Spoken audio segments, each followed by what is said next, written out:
Bismillahirrahmanirrahim. Assalamualaikum warahmatullahi wabarakatuh. Kali ini kita akan bahas tentang bab 8, yaitu segitiga, segi 4 dan segitiga ya. Nah, kata kunci pada bab ini itu ada keliling, ada luas, ada segitiga, persegi panjang, persegi, jajar genjang, belah ketupat, layang-layang, dan trapesium.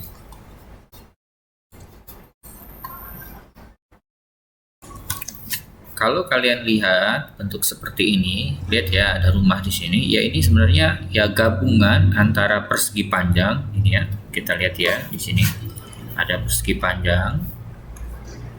Jadi kalau kita buat bentuknya itu, jadi ada bentuk ini, terus ada segitiga itu, ya kan? Ada segitiga juga nih, misalnya bentuknya seperti ini. Nah, ini kan segitiga.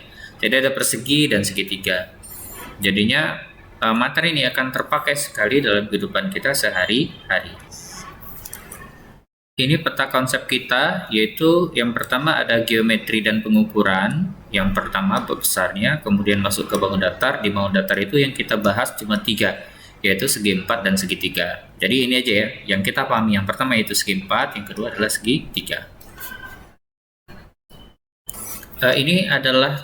Ini adalah tokoh ya, tokohnya Sabit Ibnu Qurrah adalah matematikawan muslim yang dikenal dengan panggilan Tabit.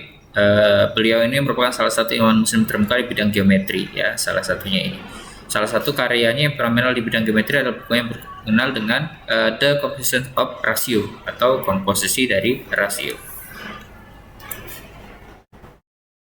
Pertama kita akan mengenal dulu bangun-bangun datar segi 4 dan segitiga yang ada di kehidupan kita sehari-hari. Nah, sekitar kita itu banyak nih, 2 dimensi berbentuk segi 4 atau segitiga, seperti pintu rumah, ini ketupat, kemudian layang-layang. Ini bentuknya juga kalau kita potong ini kan jadi segitiga ya, komponen segitiga atau bentuk seperti ini. Nah, ini juga adalah bentuk-bentuk segitiga. Nah, menurut kalian selain ini apalagi yang di kehidupan sehari-hari yang ada segitiganya? Nah, ini juga ini ya,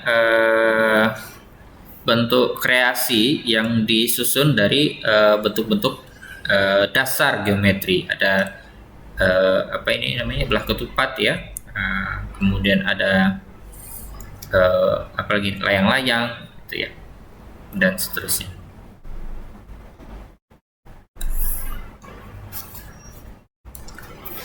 Selanjutnya kita akan mengenal tentang segi 4 ya. Segi 4 ini, yang pertama kita akan memahami jenis dan sifat segi 4.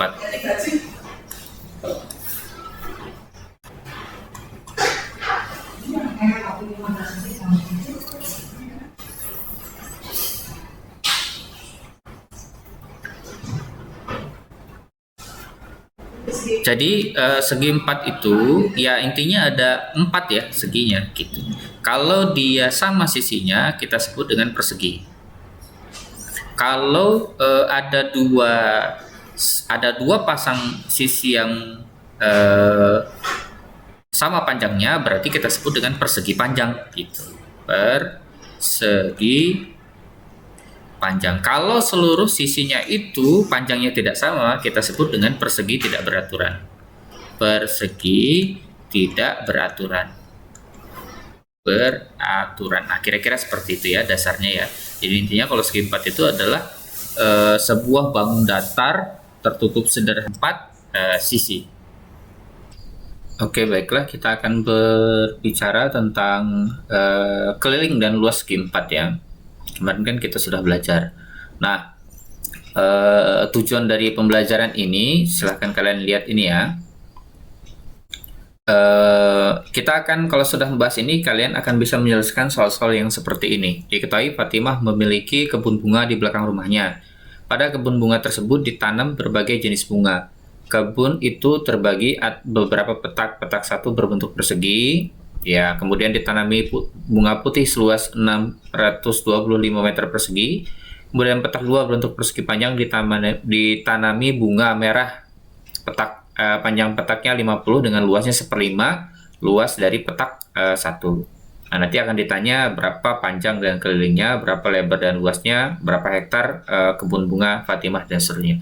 Kira-kira kalian akan bisa menyelesaikan soal-soal seperti ini ya. Baiklah, kita akan ini ya mencoba mengerjakan contoh soal, tapi sebelumnya kita akan ada ini sebentar. Ya, kalau persegi atau persegi panjang ya, panjang lebar, maka luasnya apa? Luasnya. Nah, luasnya itu ya tinggal kita kalikan saja ya, panjang kali lebar. Itu luasnya, panjang kali lebar. Ya, berapa yang sebelah sininya kali sebelah situ. Gitu ya, panjang kali lebar. Kalau kelilingnya ya kita jumlahkan saja. Lebar kan sama dengan ini ya. Lebar di sini ya. Kemudian panjangnya di sini. Ya, kita jumlahkan saja. Keliling itu ya panjang tambah lebar tambah panjang tambah lebar gitu ya. Kalau kita jumlahkan berarti 2P ditambah 2L, atau biasanya kita tulis 2 kali panjang tambah lebar. Nah gitu ya, atau dijumlahkan semua aja lah gitu ya. Intinya dasarnya adalah ini. Jadi penjumlahan seluruh sisi untuk keliling. Kita lihat contoh soalnya. Luas persegi panjang sama dengan luas persegi yang panjang sisinya 20 ya. Kemudian jika lebar persegi panjang adalah 10 cm. Nah, misalnya kita punya, jadi ada dua nih. Pertama ada persegi panjang, kemudian ada persegi. Gitu ya. Nah, luas ini sama dengan luasnya itu sama dengan ini, luas persegi ini. Kalau persegi itu kan SS, ya kan? Kalau ini ya panjang kali lebar lah gitu. Nah, luasnya itu adalah 20, yang ini luasnya adalah 20. Jika lebar persegi panjang adalah 10, berarti ini berapa nih? Apa namanya itu? Tentukan panjang ini, kemudian keliling persegi panjang. Pertama, kalau apa namanya itu? Segi yang panjang sisinya, oh 20. Sorry ya, ini salah nih. Bukan ya.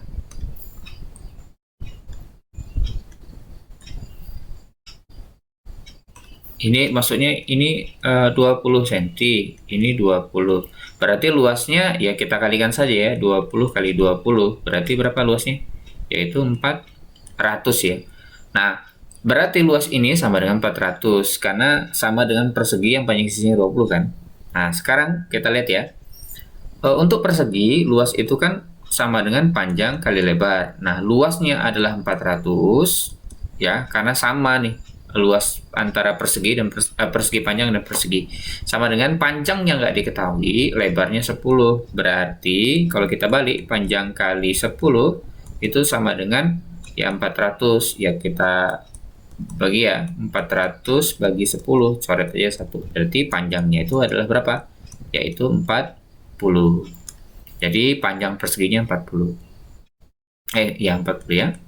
Nah, sekarang ditanya berapakah keliling persegi panjang? Ya udah, ini kan berarti 10, yang ini 40. Berarti kalau ditanya kelilingnya, yang ini yang A ya, yang B. Yang B di sini kelilingnya ya kita jumlahkan saja ya.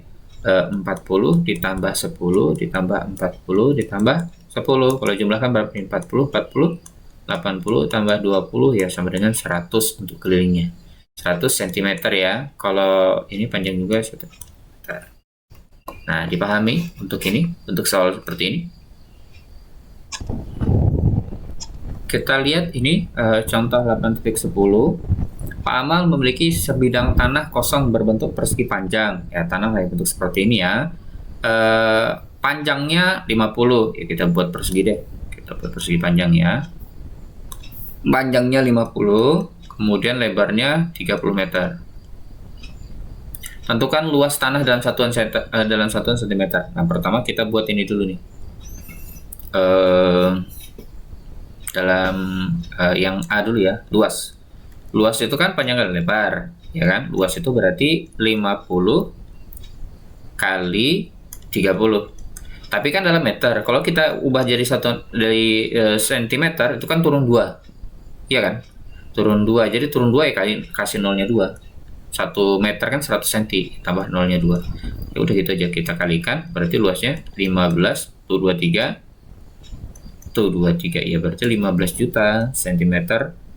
Ini berarti 5.000 cm ya. Ini jadi 30 meter, jadi 33.000 cm. Nah, cm persegi. Kalau dalam satuan cm. Nah, luasnya ini dalam satuan are. Satuan are ya. Nah, satu are itu sama dengan 100 meter persegi. 100 meter persegi. Nah, satu are kan sama dengan 100 meter persegi. Berarti luas persegi itu ya 50 kali 30 dalam satuan meter ya. Berarti 1502 meter persegi. Kalau ditanya ininya dalam satuan arenya, ya berarti kita geser aja nolnya 2. Berarti luasnya itu kita geser 02 ya, karena naik itu 2, berarti 15 are gitu. Oke, ini kita lihat ya. Contoh soal selanjutnya, sebuah persegi panjang memiliki panjang 10 cm. Nih, 10 cm dan lebarnya 5. Ini 10, ini 5. Maka luasnya ya kita kalikan saja ya, 10 kali 5 jadinya berapa? 50 cm persegi, gampang. Nah, tapi kita lihat ya. Misalnya ada tabel begini. Ya, tabel. Kemudian kita diminta mencarinya. Kalau panjang luasnya 50, berarti 10 kali 5. Kalau 5 berarti panjangnya 5, lebarnya berarti berapa? Ya 10 kan? 5 kali 10 50. Kalau 20 berapa nih? Ya kita bagi aja. Kita bagi misalnya 50 itu kita bagi dengan 50 50 dibagi dengan 20 berarti 0 ya 5 per 2 ya. 5 per 2 cm supaya hasilnya 50. Ini 50 berapa lagi? Misalnya 150 atau berapa lagi? 225 bisa kan? Banyak kemungkinannya. Yang luasnya jadi 50 cm per